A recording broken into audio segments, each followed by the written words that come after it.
Hi, how's it going? This is Martin, and I'm coming to you with another cooking video.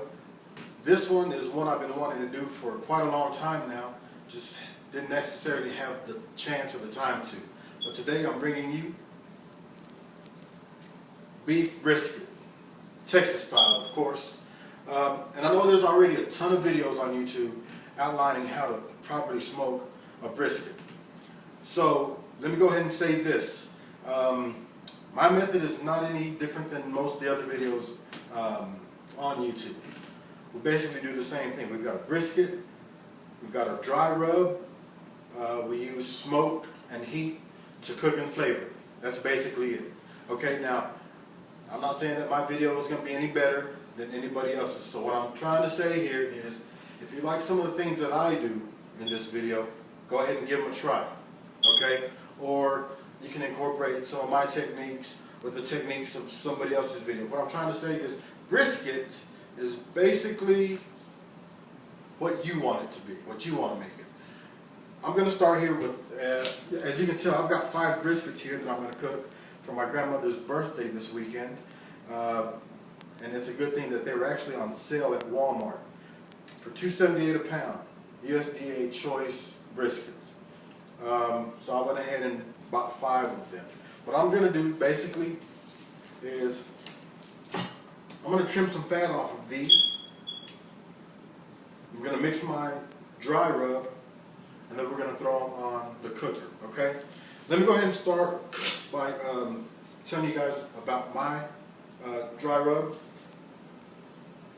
I like to use coarse ground black pepper, kosher salt, and then I add a little onion powder and a little garlic powder. Not very much, but that's just about it. Now, there are people out there who like to keep it plain and simple. Black pepper and salt. Then there are those who like even more than that. They'll use black pepper, salt, cumin, paprika, chili powder, garlic, onion, you name it, anything under the sun. So it's basically a matter of personal preference. Me, I like to keep it pretty simple. Mainly black pepper, salt, and some garlic and some onion. We'll keep it simple. So let me go ahead and get these briskets prepped, and then I will come right back and we will continue with this video. And I did not forget, today we will be sipping on some Dos Equis. Because it's Friday, I'm off of work today, I'm thirsty. Usually my rule is I don't drink before the sun goes down. But it's hot today, and we're making brisket. So, see you in a bit.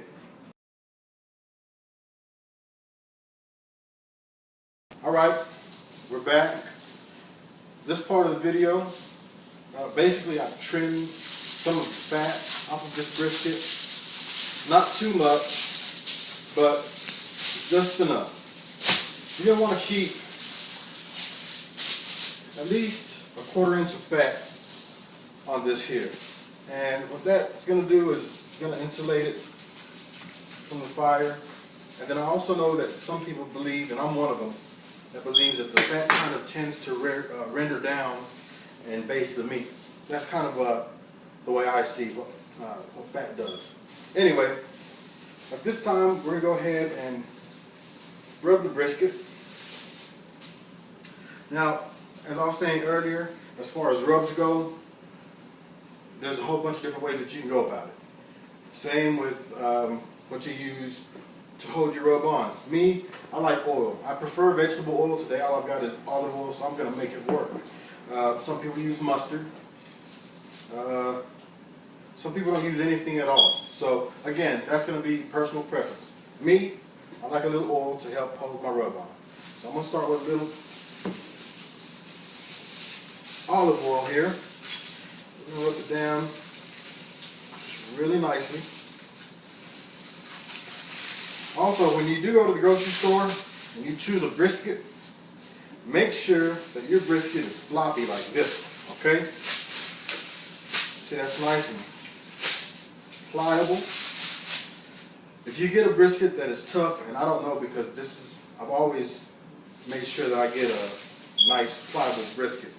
But from what I've heard is briskets that are hard to bend usually end up being tough briskets. So that's just something that you might want to keep in mind when you go to the grocery store, Sam's or Walmart or whatever, and you're choosing a brisket.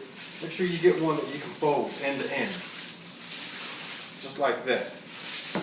Okay. Now that I've got this thing nice and rubbed with the olive oil,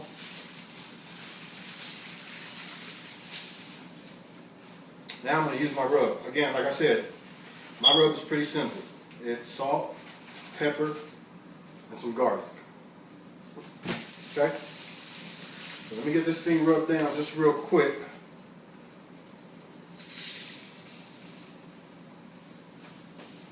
You want a nice coat of rub. Don't be afraid to rub that brisket, okay?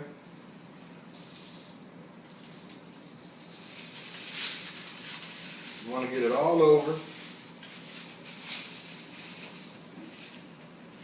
And it's kind of difficult for me to do this, shake it with my left hand, but we'll get it.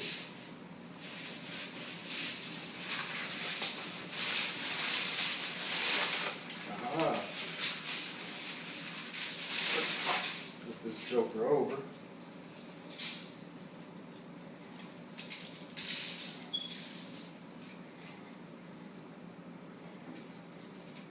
Now, once I've got this brisket rubbed down, I'm going to put it on the pit. Normally, I put my briskets on fat side up, fat cap up. Last time I did that, I don't know if I had fluctuations in my pit temp or what, but a portion of my brisket got a little burnt. Okay, I think maybe I was running the pit a little bit too hot or something, but that's what happened. So this go around, I'm doing fat side down.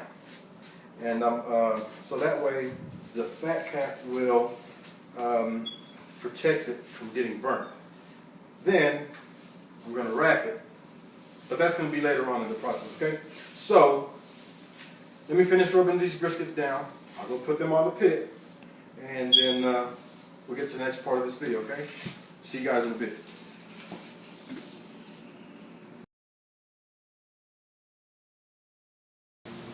Okay, oops.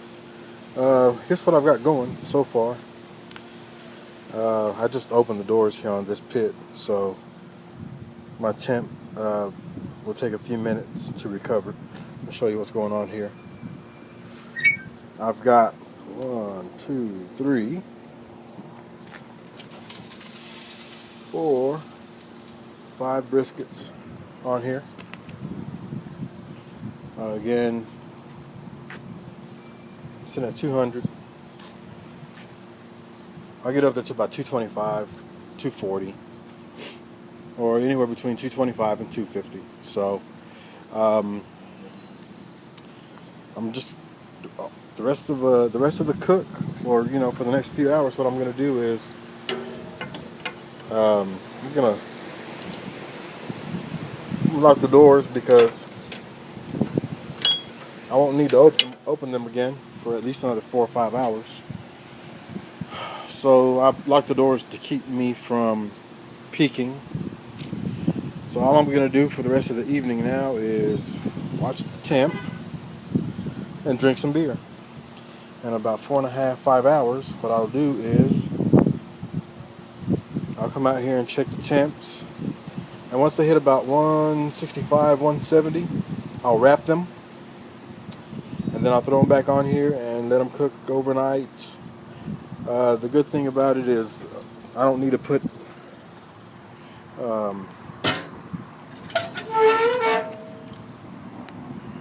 got some oak going on right here. And that's another thing about smoking briskets. It's your preference, your choice. Some people prefer oak, some prefer hickory, some prefer mesquite. Some like fruit woods like apple, peach, pecan, all that good stuff. It's all up to you. Me, I like oak. Sometimes I like oak and hickory. Sometimes I like a mix. So it's all up to you, however you want to do it. just do it. Next time when I come back, or the next portion of this video, hey, look, you can see me in the thermometer. Look at my shades. Anyway, the next time that you see me, I'll be checking these for temp, pulling and wrapping. Okay? So until the next portion of the video, we'll see you.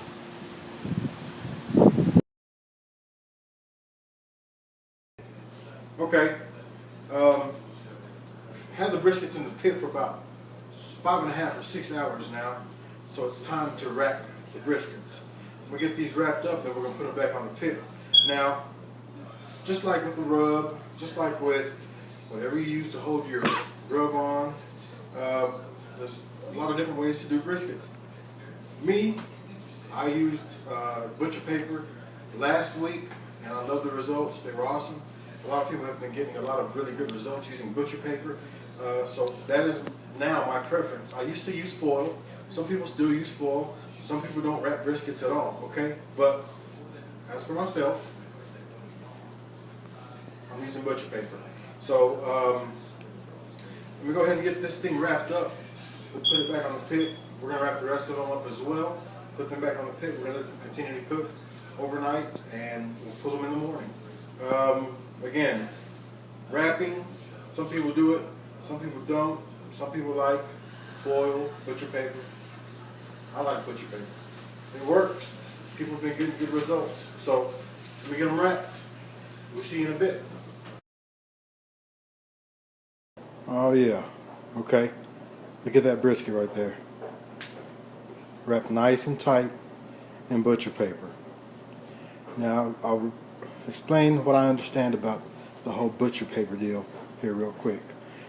From what I understand, actually what I've experienced, read, experienced, understand, when you wrap the brisket in butcher paper, it still allows the brisket to breathe, which keeps your bark nice and barky, crisp, crunchy, whatever. When you seal a brisket in foil, that bark tends to moisten and get a little, I guess, kind of slimy or whatever. So after the juices and fat and all that interact with the paper will actually absorb that, and it'll seal all the flavor and the juices and the steam and all that good stuff inside the paper, but at the same time will allow it to breathe still. So you get a nice consistent brisket. Like I said, I used to use foil and I liked it, it worked, but using the butcher paper the last time, it was just an entirely better result. So I encourage you to try it, see if you like it, or not. You choose. Alrighty. Next time you hear me or see me on this video, we'll be pulling and putting the briskets in a cooler. Alright, until next time. Alright. Rub the brisket, put the briskets on the pit, pulled them, wrapped them, put them back. This here is the finished product. Kind of in a hurry, so I'm just going to slice into it and let's see how that worked out. Well, I don't know about you, but that looks moist to me. And just real quick, let's do a pull test. Oh, you know what? That may be a little overcooked, but there's no doubt about the fact that that is a tender brisket. So, I hope that you enjoyed this video. I hope that there are some tips from my technique on how to cook a brisket that you can use. And until next time, see ya.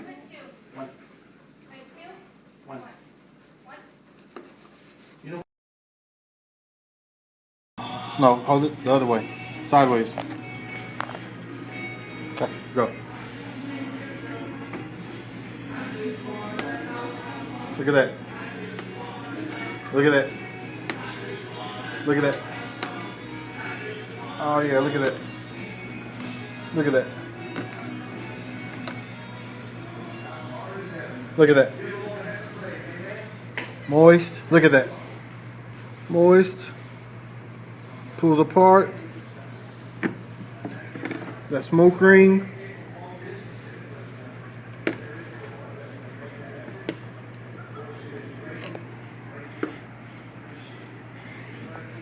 That's it.